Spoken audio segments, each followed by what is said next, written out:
Thanks to the support as a channel member, Nathan Rowley. Well, folks, I made it back from my trip to Barcelona to do a match day vlog. That'll be coming out in a day or two once editor Chris has finished all the faffing that editors seem to need to take several days to do when they're putting together a video.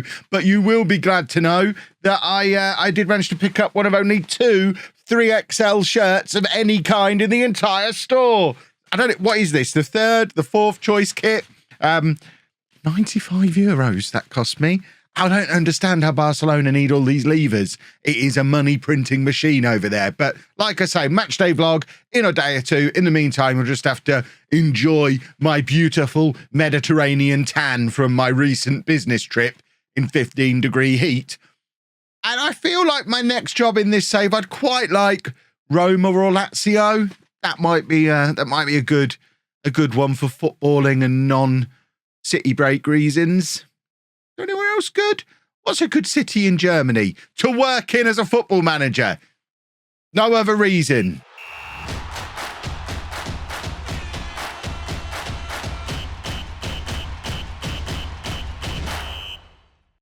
Hello and welcome to Club 4, part 14 of Non-League to Legend. I'm Kevin. Coming up on today's episode, we have a big Champions League game away against Chelsea, and then we're also going to play against, let me see if I can get this right, so the comment section don't shout at me again, Atletico de Madrid.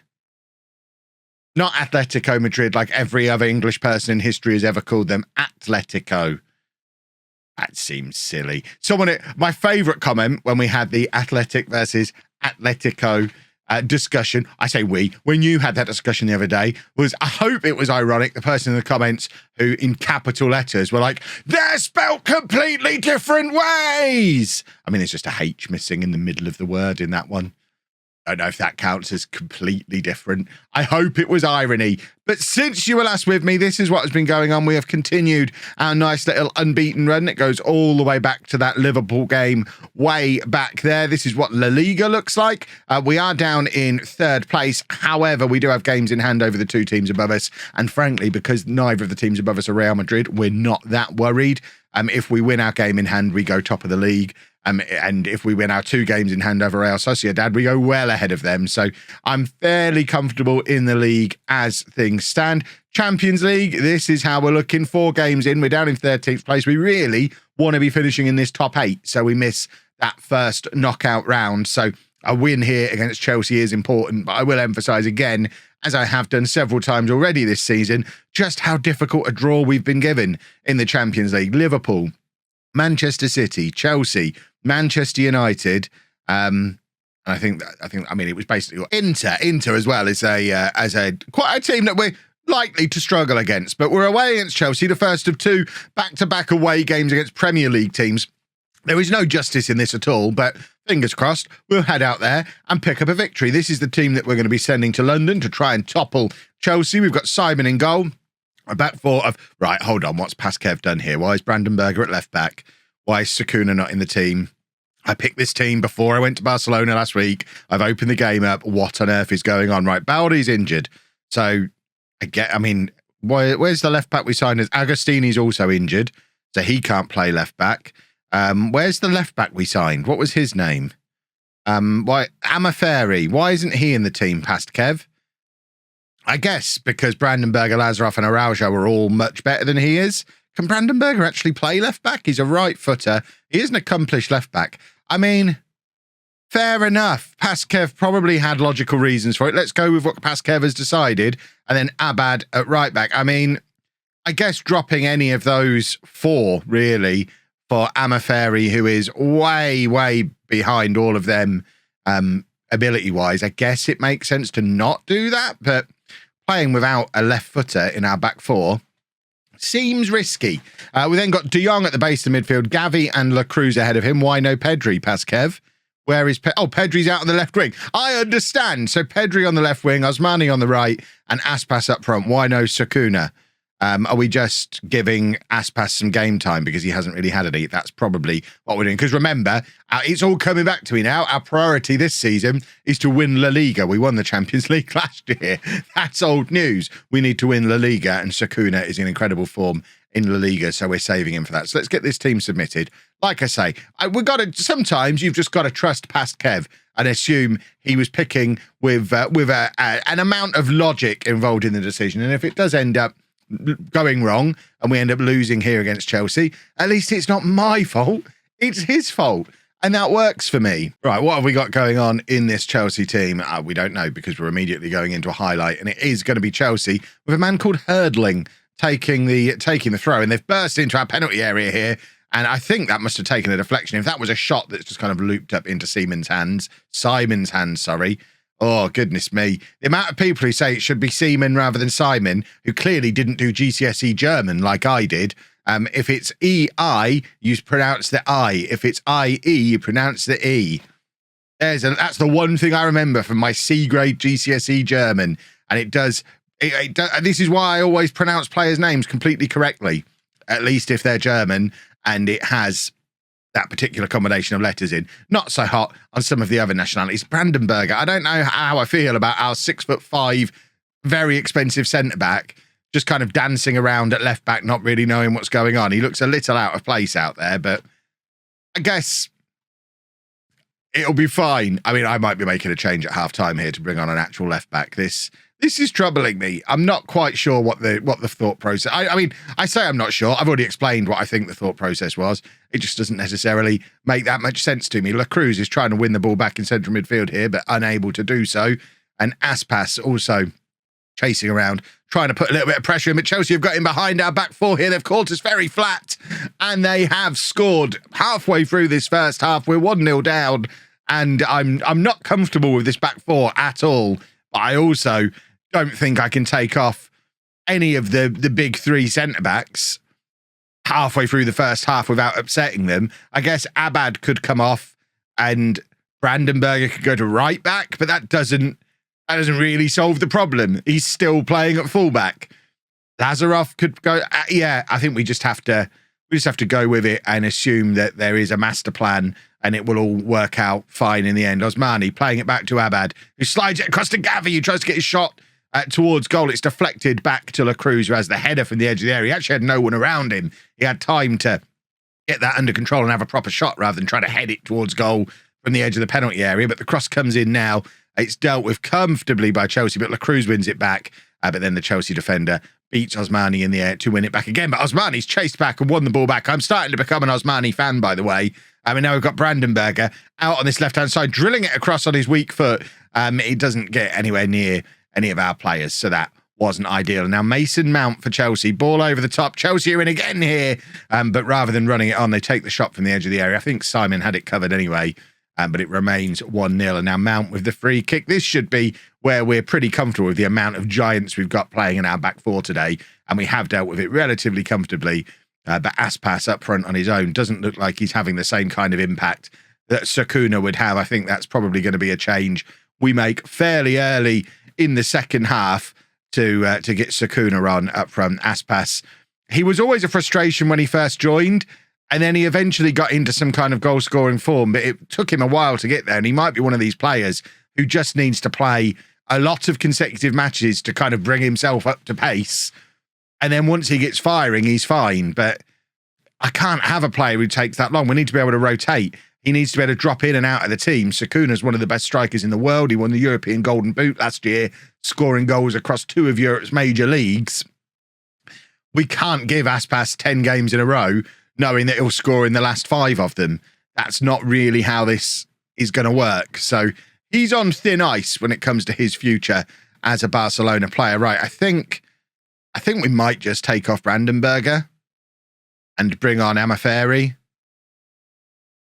I can't do it at half-time. We'll give it 15 minutes and go to a sensible back four. And I think at that point we also bring Sakuna on as well. Pedri's not having the best of times out on the left wing either, although it's a position he's done for us on a number of occasions before. That's not the button I was aiming for. That's still not the button I was aiming for.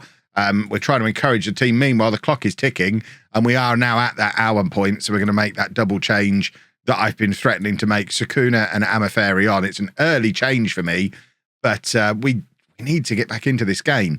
We can't really afford to drop more Champions League points. Never mind losing the game. We can't really afford a draw here. We need to we need to sort ourselves out. We're going to bring Temel on. We're also going to bring on Agostini. We'll actually swap those two over. And we're going to take off Osmani as well. We're doing all of our changes now. And I think we're going to bring on Ansu Fati on that side. All 5 changes made by the 68th minute. You can tell things aren't exactly going to plan. This is where we probably pick up an injury. But if we could do a goal now, please, at least a draw in, I mean, this is football analysis incoming. A draw here would be better than a defeat. You don't get that kind of analysis on all the YouTube channels, but you do get it here. You're welcome, boys and girls. Chelsea knocking the ball around at the back. We're not really putting any pressure on them at all here. And Araujo controls the ball on the edge of the area. It's with Lazarov and now Amaferi, who's probably a little bit miffed that he didn't get to start. And he's now drawn the red card as well. I mean, he did get absolutely clattered. And Chelsea are down to 10 men with 12 minutes to go. This is the opportunity now. Demand more. Come on, boys. We've got to grab an equaliser here. Agostini now playing it over to Lazarov. Wasn't Agostini injured? Have I brought on an injured man here? Abad coming down on this right-hand side, plays it back to Temel. Temel playing it across to Amaferi. I mean, it was teed up perfectly for him to send me a message, and he's just demonstrated why he wasn't in the team in the first place, because that's how you judge a left-back on how well they shoot, and he doesn't shoot very well at all. Pedri heading it forward, looking for Amaferi, but can't find him. And now Lazarov nodding it down basically into the path of the Chelsea player. And we have done, I mean, I don't know how that's not got in there. Simon does brilliantly. We've got 3 minutes left. We're not looking like scoring. We're not getting embarrassed, but at the same time, we're the European champions and we are not playing well at all. We've lost to Liverpool. We've lost to Chelsea. We're once again seeing this demonstration that in Football Manager, the Premier League is everything. And we're just, I mean, we're struggling against these Premier League teams. And bearing in mind, we've got to face 4 of them. We're struggling in the Champions League. If we don't finish top 24, we actually get knocked out as the champions getting knocked out in this league stage. That would be pathetic. But we've still got to play Manchester United and Inter Milan as 2 of our final 3 games. We're panicking a little here in the Champions League. I said I was going to show you Atletico Madrid. I've just realised Real Sociedad are one of the 2 teams above us. I think we're actually just going to show that match because it's an opportunity for us to jump back to the top of the league. It's effectively a top of the table clash. So let's go beat them, hopefully. Right, after much pondering and looking at nerdy numbers, I think we are going with Brandon Berger at left back again for this game. He's just so much better than Amaferi at everything. I mean, even stuff that you would say are your fullback attributes. I mean, I hate attributes, but he's better at crossing. I know he's on his weak foot out there. I mean, pace-wise, he's no slower, but he's generally got better physicals. He's a better fullback than our reserve fullback is. So he's going to play, even though he's a 6'5" centre-back. He'll be absolutely fine. So, couple of changes, despite that, mainly to the attack. We're going with our best midfield of De Jong, Gavi and Pedri. Fati comes in on the left-hand side. Sukuna comes in up front to try and continue his excellent form that he's been in so far this season. Remember, as far as winning La Liga, what's it called? La Liga. As far as winning La Liga is concerned, this one is must win. Real Sociedad are above us. We do have 2 games in hand on them, but the 2 points behind them that we are means that if we win this one, will we have 2 games in hand on a team behind us, which will be even better. And Lazarov starting things off as we mean to go on today with a goal from a set piece.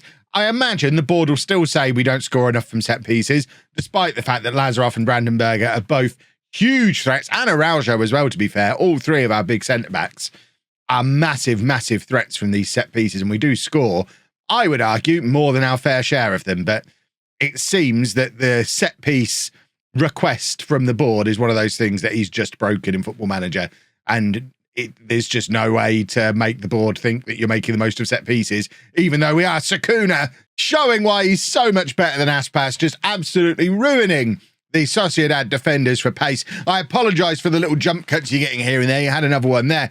I'm having coughing fits and I don't know why. I'm not ill. I've not even got a cough, but I've started making this video and every time I get mildly excited, I start coughing like an absolute maniac.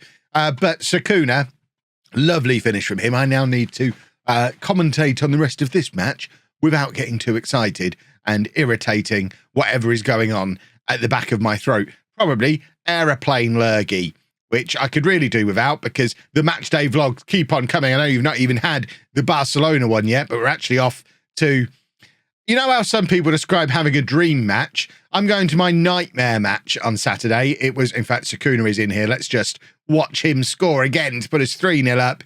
It's so comfortable. We're so much better with him in the team. He really is something a little bit special. And once again, there is going to be a cough coming as soon as we watch this highlight. But if I can make it to the end of the highlight without having to do a jump cut, that'll be marvellous. Sakuna, lovely, lovely stuff from him.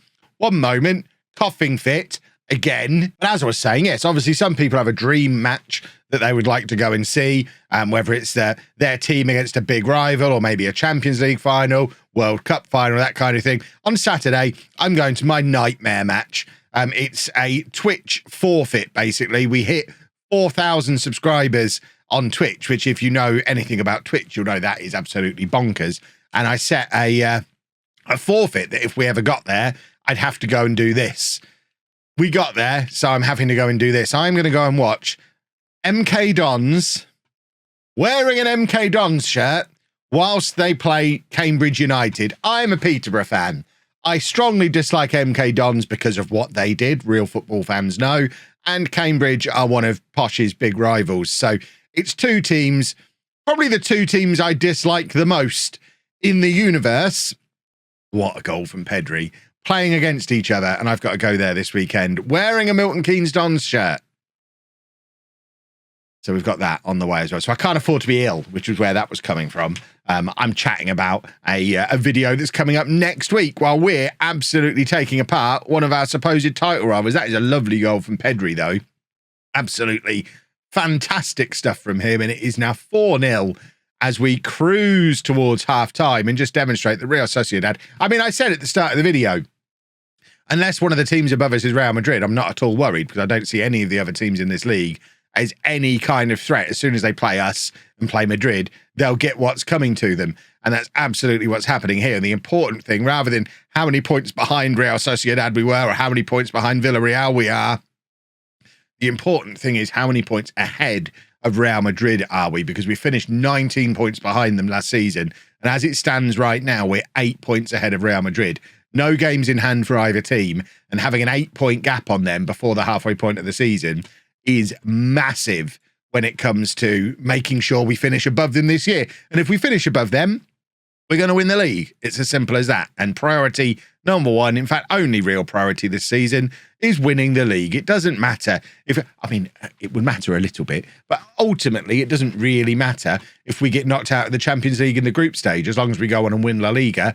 That, as far as I'm concerned, is Spain done, Barcelona done, and we can go on to the next leg of our adventure, wherever that may be. I don't really have a plan for what comes next, but I am certainly enjoying just going on a little European tour, managing a few different teams, winning a few different competitions in a few different countries, and getting to the point where I feel like I've had a satisfactory, legendary career, which I feel like we'll probably have to end with a Premier League win.